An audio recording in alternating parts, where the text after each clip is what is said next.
امریکہ اور اسرائیل نے ایران پر حملہ کر دیا۔ تہران سمیت مختلف شہروں میں دھماکے، حکومتی مراکز، صدارتی محل، اٹامک انرجی دفتر، وزارت دفاع، انٹیلیجنس ہیڈ کوارٹرز اور ملٹری کمپلیکس کو نشانہ بنایا۔ بوشیر میں جوہری تنصیبات کے قریب دھماکہ، کرمشاہ اور لورستان، تبریز، اصفہان، قم، کرج اور ایلام میں بھی دھماکے۔ اسرائیلی میڈیا نے دعویٰ کیا ہے کہ حملے میں ایران کے اعلیٰ حکومتی عہدیدار کو نشانہ بنایا گیا۔ ایرانی میڈیا کے مطابق سپریم لیڈر آیت اللہ خامنائی اور صدر مسعود پزشکیان محفوظ ہیں۔ الجزیرہ ٹی وی کے مطابق امریکہ اور اسرائیلی حملوں کا مقصد ایرانی سپریم لیڈر اور قیادت کا خاتمہ تھا۔ ایران نے اپنی فضائی حدود کو غیر معینہ مدت کے لیے بند کر دیا۔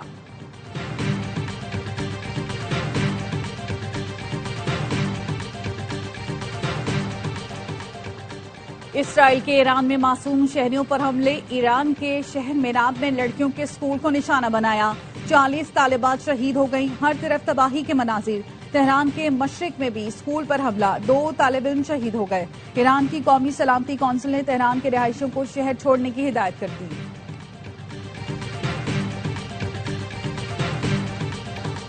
ایران کا جوابی وار، آپریشن فتح خیبر کا آغاز کر دیا۔ اسرائیل پر 30 سے زائد بیلسٹک میزائل داغے، تل ابیب دھماکوں سے گونج اٹھا۔ اسرائیل کے شمالی شہر حیفا میں دھماکے ہوئے، سائرن بجتے ہی شہریوں کو فوری طور پر پناہ گاہوں میں داخل ہونے کی ہدایت کی گئی۔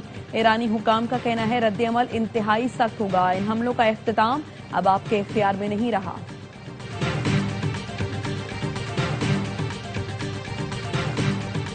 ایران نے خلیجی ملکوں میں قائم امریکی اڈوں پر بھی میزائل داغ دیے۔ قطر، کویت، متحدہ عرب امارات اور بحرین میں امریکی اڈوں کو نشانہ بنایا۔ بی بی سی کے مطابق ریاض میں بھی دھماکہ سنا گیا۔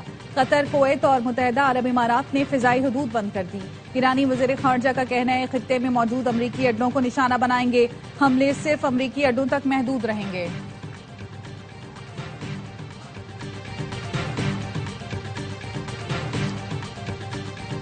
قطر، یو اے ای اور سعودی عرب کی اپنی سرزمین پر ایرانی میزائل حملے کی مذمت۔ قطری وزارت خارجہ کا کہنا ہے کہ ہماری قومی خود مختاری اور سلامتی پر براہ راست حملہ ہے، جواب دینے کا مکمل حق حاصل ہے۔ اماراتی وزارت دفاع نے کہا متحدہ عرب امارات پر بیلسٹک میزائلوں سے حملہ کیا گیا، متعدد میزائل فضا میں ہی تباہ کر دیے گئے۔ ابوظہبی میں گرنے والے ملبے سے ایک ایشیائی شہری جاں بحق ہوا، ضروری اقدامات اور جواب دینے کا حق رکھتے ہیں۔ سعودی عرب نے بھی خلیجی ملکوں میں ایرانی حملوں کی مذمت کی۔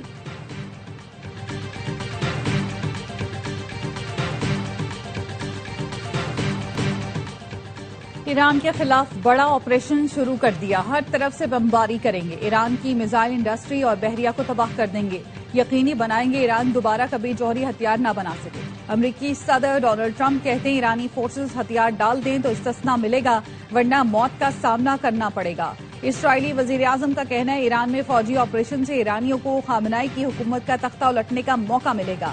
آج کا حملہ کئی گنا زیادہ مضبوط ہے۔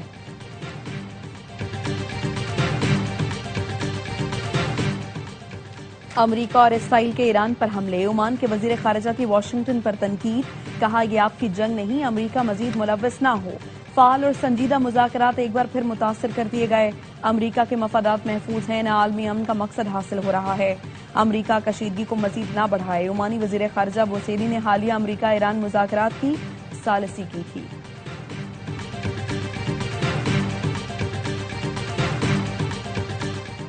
ایران سے مذاکرات حملے کے لیے بہانہ تھے، ڈپٹی چیئرمین روسی سیکورٹی کونسل کہتے ہیں امن قائم کرنے والا پھر اپنا اصل چہرہ دکھا گیا، ایران کے علاوہ کسی نے مذاکرات میں سنجیدگی نہیں دکھائی، امریکہ ایران کے خلاف کارروائی کے لیے مذاکرات کو ڈھال کے طور پر استعمال کر رہا تھا۔ پی آئی اے کی متحدہ عرب امارات، بحرین، دوحہ اور کویت کی پروازیں معطل، پروازیں کل شام یا فضائی حدود کی بحالی تک آپریٹ نہیں کی جائیں گی۔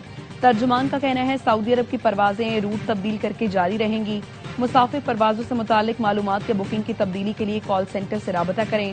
Emirates, Air France, British Airways, Turkish Airlines نے بھی پروازیں روک دیں، پروازیں منسوخ کرنے کا فیصلہ بڑھتی کشیدگی اور سیکورٹی خدشات کے پیش نظر کیا گیا۔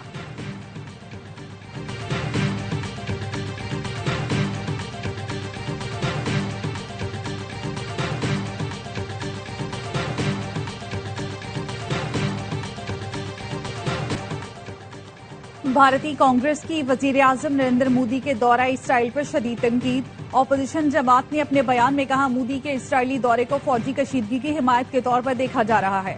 کانگریس نے بھارتی حکمران جماعت بی جے پی کی غیر ذمہ دارانہ پالیسی کی مخالفت کر دی۔ کہا بھارت کی روایتی غیر جانبدار پالیسی تھی جو مودی کے دورے سے متاثر ہوئی۔ مودی کے دورے سے بھارت کی اسٹریٹجک پوزیشن متاثر ہو سکتی ہے۔ تعلقات قوموں کے درمیان ہوتے ہیں، ذاتی سیاسی جماعتوں کے نہیں۔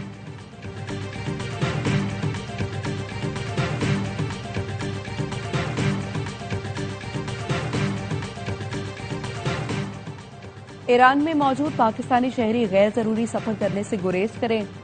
پاکستان نے ٹریول ایڈوائزری جاری کر دی۔ ترجمان دفتر خارجہ کا کہنا ہے پاکستانی شہری اپنی سلامتی اور تحفظ کے لیے ایران کا غیر ضروری سفر نہ کریں۔ ایران میں موجود پاکستانی شہری چوکس رہیں، اپنے قریبی پاکستانی مشنز کے ساتھ رابطہ رکھیں۔ دفتر خارجہ نے ایران میں پاکستانی مشنز کے رابطہ نمبر جاری کر دیے۔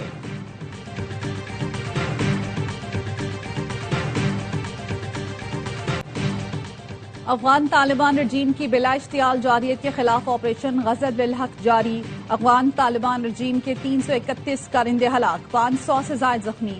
وزیر اطلاعات عطا تالر نے تفصیلات جاری کر دی۔ بتایا افغان طالبان کی اب تک 104 پوسٹیں تباہ اور 22 پر قبضہ کر لیا گیا۔ 163 ٹینک اور مسلح گاڑیاں تباہ کر دی گئیں۔ افغانستان میں 37 مقامات پر فضائی کارروائیوں میں اہداف کو نشانہ بنایا گیا۔ پاک فضائیہ نے کندھار میں افغان فوج کے ہیڈ کوارٹرز کو مؤثر انداز میں نشانہ بنا کر تباہ کر دیا۔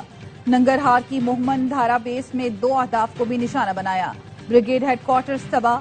سیکیورٹی ذرائع کا کہنا ہے پاک فوج کامیابی سے افغان طالبان کی عسکری تنصیبات کو تباہ کر رہی ہے۔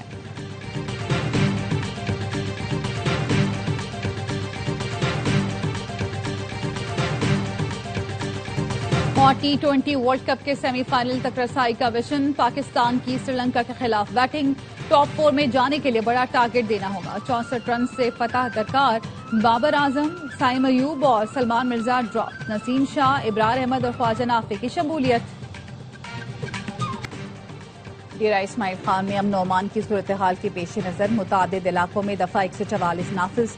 شام 6 بجے تک مخصوص مقامات پر ہر قسم کی نقل و حرکت پر بھی پابندی لگا دی گئی۔ ضلع انتظامیہ کا کہنا ہے فیصلہ سیکیورٹی خدشات کے پیش نظر کیا گیا۔ شہریوں سے اپیل کی گئی حکومتی احکامات پر مکمل عمل درآمد یقینی بنائیں۔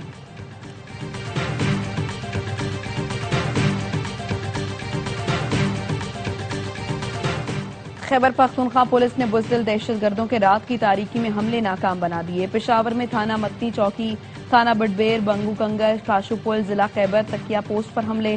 ترجمان پولیس کے مطابق دہشت گردوں نے دستی بم اور چھوٹے بڑے ہتھیار استعمال کیے۔ 1 پولیس اہلکار اور 6 شہری زخمی ہوئے۔ آئی جی خیبر پختونخوا ذوالفقار حمید کہتے ہیں پولیس نے بروقت کارروائی کر کے فتنہ خارج کے حملے پسپا کر دیے۔ بزدل دہشت گرد نہتے عوام پر ظلم کے علاوہ کچھ نہیں کر سکتے۔ دشمن کے ایسے بزدلانہ ہتھ کنڈے امن کی راہ سے پیچھے نہیں ہٹا سکتے۔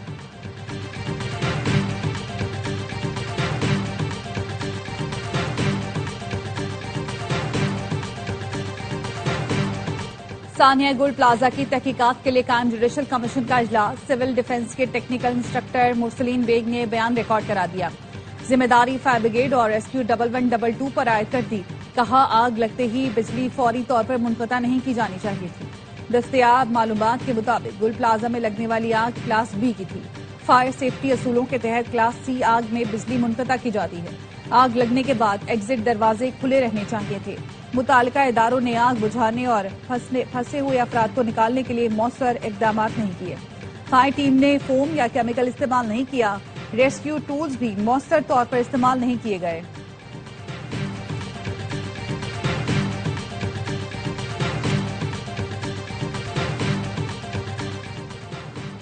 اللہ کا شکر ہے بے گھر کو چھت دینے کا وعدہ پورا ہوا، 1.5 لاکھ کے قریب گھر بن رہے ہیں۔ وزیر اعلیٰ پنجاب مریم نواز کہتی ہیں پنجاب میں 1100 الیکٹرک بسیں آ گئی ہیں، 1500 مزید لائیں گے۔ علاج کی سہولت گھر کی دہلیز تک پہنچانے کا وعدہ پورا کیا۔ فیلڈ اسپتال اور کلینک آن ویل سے 2 کروڑ مریض فیضیاب ہوئے۔ پنجاب میں دنیا کا سب سے بڑا سالڈ ویسٹ پروجیکٹ کا آغاز ہو گیا ہے۔ پہلی دفعہ کچے کا علاقہ مکمل واگزار کروا لیا گیا ہے۔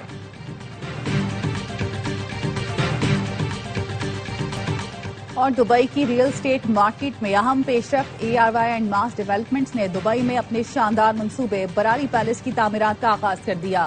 براری پیلس جدید اور لگژری طرز زندگی کے مطابق ڈیزائن کیا گیا، معیاری تعمیرات اور بروقت تکمیل ترجیح ہے۔ ایگزیکٹو